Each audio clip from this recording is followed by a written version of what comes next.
بسم اللہ الرحمن الرحیم۔ قرآن مجید کا پیغام عمل، 16واں پارہ۔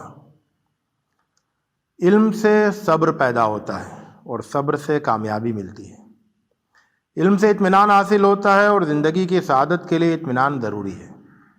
علم حاصل کرنے کا سفر جاری رکھو۔ ذوالقرنین کو اللہ نے اقتدار عطا کیا تو وہ انسانوں کی خدمت کے سفر پر نکل گئے۔ کہیں ظالموں کی سرکوبی کی، کہیں لوگوں کے لیے سر جھکانے کا انتظام کیا اور کہیں فولادی دیوار کھڑی کر کے لوگوں کو غارت گروں کی غارت گری سے محفوظ کر دیا۔ اللہ والے بندے حکومت و اقتدار کا حق اسی طرح ادا کرتے ہیں۔ زندگی بھر کی محنتوں کو ضائع نہ ہونے دو۔ جو لوگ اللہ کی آیتوں کا اور آخرت کا انکار کرتے ہیں ان کے سارے عمل اکارت جاتے ہیں۔ وہ سمجھتے ہیں کہ سب کچھ ٹھیک کر رہے ہیں، جبکہ ان کی ساری سعی و جہد دنیا کی زندگی میں گم ہو کر رہ جاتی ہے۔ ہوش سے کام لو، اللہ کی کتاب پر ایمان لاؤ اور نیک کام کرو۔ جنت الفردوس کی نعمتیں تمہارے انتظار میں ہیں۔ زکریا کے واقعے سے سیکھو کہ اللہ سے کیا مانگا جاتا ہے اور کس طرح مانگا جاتا ہے، اور جب اللہ سے مانگا جائے تو اس کی رحمت کس طرح برستی ہے۔ اللہ سے مانگو تو اسباب و وسائل کو مت دیکھو، بلکہ اللہ کی بے پناہ قدرت و مشیت کو سامنے رکھو۔ حالات کتنے ہی ناسازگار ہوں اور اسباب کتنے ہی ناپید ہوں، اللہ سے مانگنے میں جھجک نہ محسوس کرو۔ اللہ کی تم پر نوازش ہو تو اسے معمولی بات سمجھ کر نظر انداز نہ کرو۔ یہ سوچو کہ کتنے خصوصی اہتمام کے ساتھ اللہ نے تم پر نوازش کی، اور پھر خوب خوب شکر ادا کرو۔ صبح و شام اللہ کی تسبیح کرو اور دوسروں کو بھی اس کی تلقین کرو۔ یحییٰ جیسے صالح اور سعادت مند بنو۔ اللہ کی کتاب کو مضبوطی سے تھام لو۔ اللہ سے حکمت و بصیرت کی دعا مانگو۔ درد مندی، غم خاری، پاکیزگی اور پرہیزگاری کو اپنا شیوا بناؤ۔ والدین کے ساتھ محبت و وفاداری کا حق ادا کرو۔ نہ طاقت پر گھمنڈ کرو اور نہ نافرمانی کی راہ پکڑو۔ مریم سے پاکیزگی اور پاک دامنی کا سبق سیکھو۔ ان کے نزدیک پاک دامنی زندگی سے بھی زیادہ قیمتی شے تھی۔ عیسیٰ سے عبودیت سیکھو۔ اللہ کے بندے ہونے کا اعلان کرو اور زندگی بھر نماز اور زکوٰۃ کی پابندی کرو۔ والدین کا حق ادا کرو۔ سرکشی اور سینہ زوری کا رویہ مت اپناؤ۔ اعلان کرو کہ اللہ میرا بھی رب ہے اور تمہارا بھی رب ہے، صرف اسی کی عبادت کرنا صحیح اور سیدھا راستہ ہے۔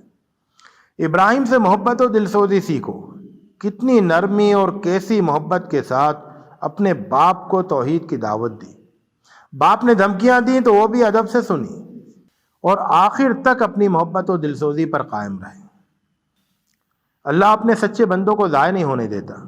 ابراہیم نے اللہ کی خاطر اپنی قوم سے اور قوم کے دیوتاؤں سے دوری اختیار کی تو اللہ نے انہیں نہایت صالح اولاد سے نوازا، انہیں نبوت کا تاج پہنایا، ان پر اور ان کی اولاد پر رحمتوں کا مے برسایا، اور ان سب کو رہتی دنیا تک کے لیے سچی اور اونچی ناموری عطا کی۔ اسماعیل کی سیرت سے سبق لو۔ وہ وعدے کے سچے تھے، اپنے گھر والوں کو نماز اور زکوٰۃ کا حکم دیتے تھے۔ رب کی خوشنودی حاصل ہو جائے، بس یہی ان کی زندگی کا مقصد تھا۔ یہ وہ لوگ ہیں جن پر اللہ نے خصوصی انعام کیا۔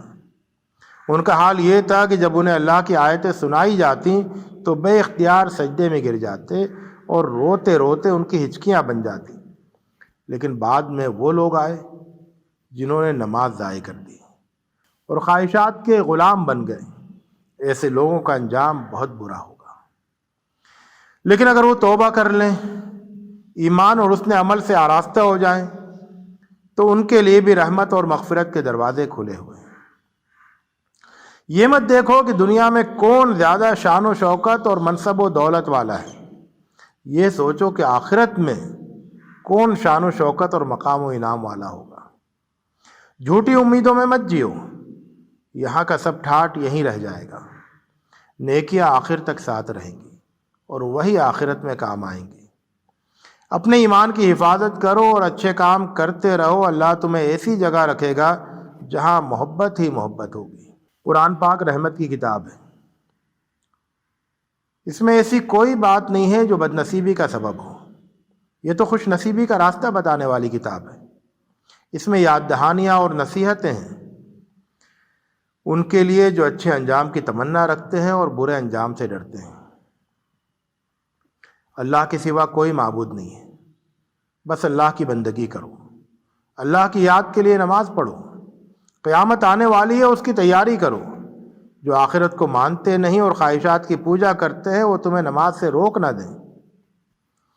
ہر سرکش اور باغی کے پاس جاؤ، اسے نرمی سے سمجھاؤ، اس کے اندر اللہ کا خوف جگاؤ، بتاؤ کہ جو صحیح راستے پر چلے گا اس کے لیے سلامتی ہے اور جو حق سے منہ موڑے گا اس کے لیے سخت عذاب ہے۔ فرعونوں سے مت ڈرو، بس اللہ سے ڈرو، اللہ تمہارے ساتھ ہے۔